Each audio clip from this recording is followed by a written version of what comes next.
such a strange sport.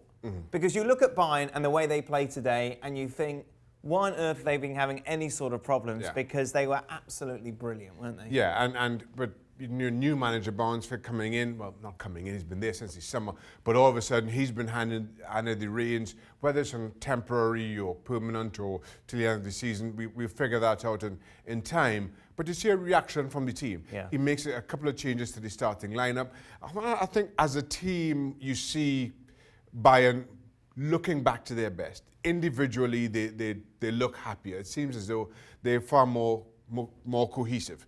That being said, Dortmund played their part in how good Bayern Munich looked. But if you're Bayern Munich, especially given the week that you had, now that you've got a couple of weeks off thanks to international duty, it's a great way to go into that break on the back of what is normally the biggest game in your calendar. What about Lewandowski, Shaq? He's got every single Bundesliga game this season, every single Champions League match as well. It's absolutely ridiculous. For some time we've been saying that Lewandowski is the best number 9 in world football, right?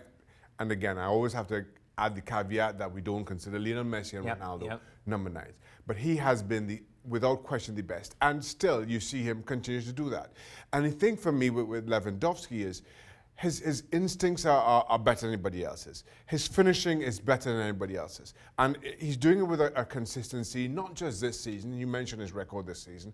But we've seen that for quite some time. Whereas ordinarily, even with the best of strikers, they're so reliant on service that they have ups and downs, that they have purple patches, and times when they struggle. Yet somehow Lewandowski, and you saw it today in the way he took those 2 goals, not great balls in, finds himself in space, yes, but he still had a lot to do in creating opportunity for himself.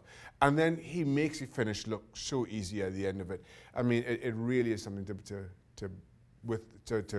behold. It was interesting, you mentioned a couple of changes, a surprise inclusion of Alphonso Davies. He was brilliant in this game. He did, and got the start exactly as he needed, playing up against Jadon Sancho, who had to come off in the first half. Now, we had Ralf Honigstein, who was at the game, said Sancho came off thanks to a hamstring, had been struggling all game long.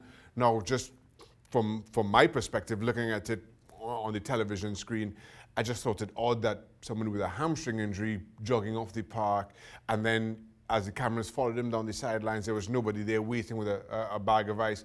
It just, those 2 things didn't connect for me. That being said, Alphonso Davies gave the start in a difficult game and was simply sensational.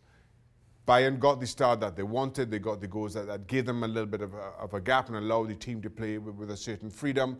But then, again, that comes with a manager, and the new manager, Bounce, as I mentioned, but having a clear plan and knowing what you want to do, and everybody buying into that, which I feel Kovac had lost, and I think through his own feelings, and not necessarily through that of the team. I just felt Kovac lost the respect of the dressing room. I felt that he lost that sometime last season, and it was spilling out in what you saw inconsistent performances, buoyed only by Lewandowski's goal scoring.